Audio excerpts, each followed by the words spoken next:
कल अक्षय तृतीया है और अक्षय तृतीया के दिन भगवान के निमित्त जो भी जप तप दान किया जाता है उसका फल अक्षय हो जाता है, यानी कि कई गुना बढ़ जाता है। अक्षय तृतीया का संबंध बहुत से देवी देवताओं के साथ है। कल परशुराम जयंती भी है और साल में एक बार अक्षय तृतीया के दिन बांके बिहारी जी के चरणों के दर्शन हैं। अक्षय तृतीया का संबंध सूर्य देवता से भी है, कुबेर जी से भी है, और जो द्रौपदी जी का अक्षय पात्र है उसका संबंध भी अक्षय तृतीया के साथ है। जिन लोगों को इस बात की जानकारी है वह अक्षय तृतीया के दिन कोई ना कोई धार्मिक अनुष्ठान करते हैं, कथा कीर्तन करते हैं, भंडारे लगाते हैं, और मानव होने के नाते हमें ऐसा करना भी चाहिए। परंतु यदि हम अलग अलग देवी देवताओं की पूजा ना करके केवल गाय माता की पूजा कर लेते हैं तो हमें सारी देवी देवताओं की पूजा करने का फल प्राप्त हो जाता है, क्योंकि हमारे शास्त्रों में गाय माता के अंदर सारे देवी देवताओं का वास कहा गया है। और जो आज का समय है उसमें आपके दान की एक्चुअल ज़रूरत गाय माता को है, देवी देवताओं को नहीं है। क्योंकि मंदिरों से ज़्यादा आज के समय में गौशाला में और गौओं के पालन पोषण के लिए आपके दान की ज़रूरत है। यदि आप ऐसा करते हो, गौशाला के लिए कोई दान करते हो, गौ माता की पूजा करते हो, तो ऐसा करके आप अलग अलग देवताओं की नहीं, एक ही देवी के अंदर सारे देवी देवताओं की पूजा कर लेते हो।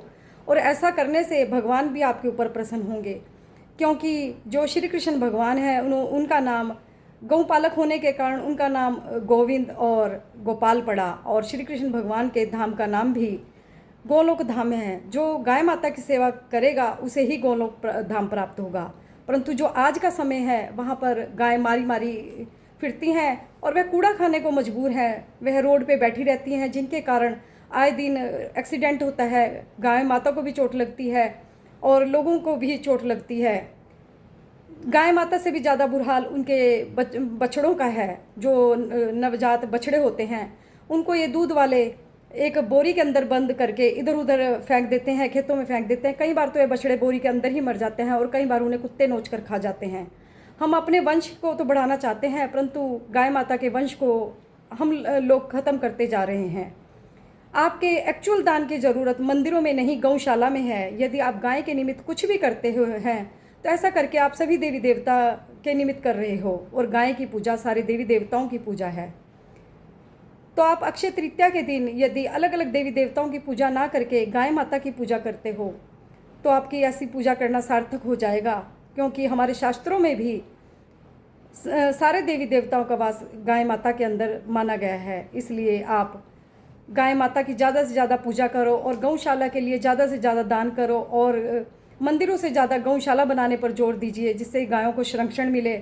और गायों के कारण हमारा कितना व्यापार चलता है, गाय के दूध से कितनी चीज़ें बनती है।